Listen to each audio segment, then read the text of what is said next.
Hello and welcome back to दोस्तों। और आज के इस वीडियो में हम डिस्कस करने वाले हैं रुपी cost averaging and dollar cost averaging. ये दोस्तों ये टॉपिक आपके लिए भी नया होगा और हमारे लिए भी नया है, ठीक है। तो इसके विषय में दोनों आइए साथ में समझते हैं ये होता क्या है, ठीक है। तो मैं हूँ आपका होस्ट और आज के इस वीडियो में हम इंपॉर्टेंट टर्म्स की बात करेंगे, रुपी कॉस्ट एवरेजिंग और डॉलर कॉस्ट एवरेजिंग होता क्या है। तो सबसे पहले बात करते हैं रुपी कॉस्ट एवरेजिंग, यानी कि सही समय का टेंशन खत्म। यानी कि मैं इससे डिफरेंस कर सकता हूँ। सोचिए, आपको साल भर के लिए एक राशन खरीदना है, क्या आप एक ही दिन में सारा स्टॉक खरीद लेंगे ये होप करते हुए कि आज प्राइस सबसे कम है? ये आप हर महीने या तो दूसरा तरीका ये है कि आप हर महीने थोड़ा थोड़ा थोड़ा राशन खरीदें, ठीक है। तो रुपी कॉस्ट एवरेजिंग यानी आरसीए वो सिस्टमेटिक फिक्स्ड मंथली अप्रोच है। ये इंडिया में एसआईपी सिस्टमेटिक इन्वेस्टमेंट प्लान के तौर पे बहुत पॉपुलर है, ठीक है। एसआईपी के तौर पे हम इसको देखते हैं।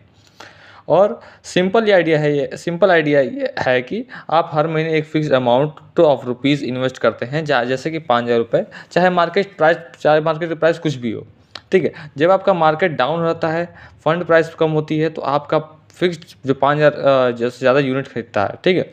जब मार्केट अप होता है तो फंड प्राइस हाई होती है, तो आपका फिक्स्ड 5,000 रुपये में से कम यूनिट खरीदेगा, ठीक है। लॉन्ग रन में ये मेथड आपकी एवरेज परचेस कॉस्ट को कम करता है, ठीक है। ये आपको मार्केट टाइम किस मार्केट में सबसे कम है, किस मार्केट में सबसे ज़्यादा है, तो वो टेंशन आपको नहीं लेना है, ठीक है। ये वोलेटिलिटी खत्म हो जाती है, वोलेटिलिटी थोड़ा स्मूथ हो जाती है। अब डॉलर कॉस्ट एवरेजिंग की बात करते हैं, तो ग्लोबल ट्विन ब्रदर के नाम से इसको जानते हैं। अब आते हैं डॉलर कॉस्ट एवरेजिंग यानी डीसीए पर। ये स्ट्रेटजी बिल्कुल वैसे ही है जैसे, बस यहाँ करेंसी यूएस डॉलर है। डीसीए ग्लोबली बहुत यूज़ होता है स्टॉक, ईटीएफ्स और म्यूचुअल फंड में इन्वेस्ट करने के लिए, ठीक है।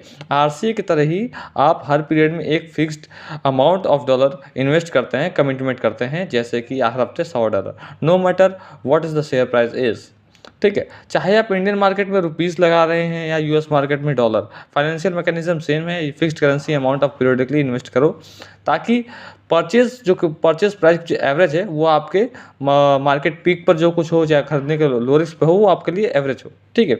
द फाइनल वर्ड यही है हमारे लिए, डिसिप्लिन है सबसे बड़ा मंत्र, ठीक है। तो रुपीज़ कॉस्ट एवरेजिंग और डॉलर कॉस्ट एवरेजिंग इसेंशियली एक ही पावरफुल डिसिप्लिन इन्वेस्टमेंट स्ट्रेटजी है कि दोनों का नाम के दो नाम है, समझ रहे हैं, ठीक है। Consistent investing over the time. इसके मेन बेनिफिट्स क्या है कि फाइनेंशियल डिसिप्लिन मार्केट को टाइम करने के स्ट्रेस को कम करता है और लॉन्ग टर्म में आपकी इन्वेस्टमेंट का एवरेज कॉस्ट कम होता है, ठीक है। तो आप चाहे रुपीज़ में सेविंग कर रहे हो या डॉलर्स में, ये रूल याद रखिए, time in the market beast timing in the market, right. Okay, तो आज की इस वीडियो में बस इतना ही, मिलते हैं नेक्स्ट वीडियो में।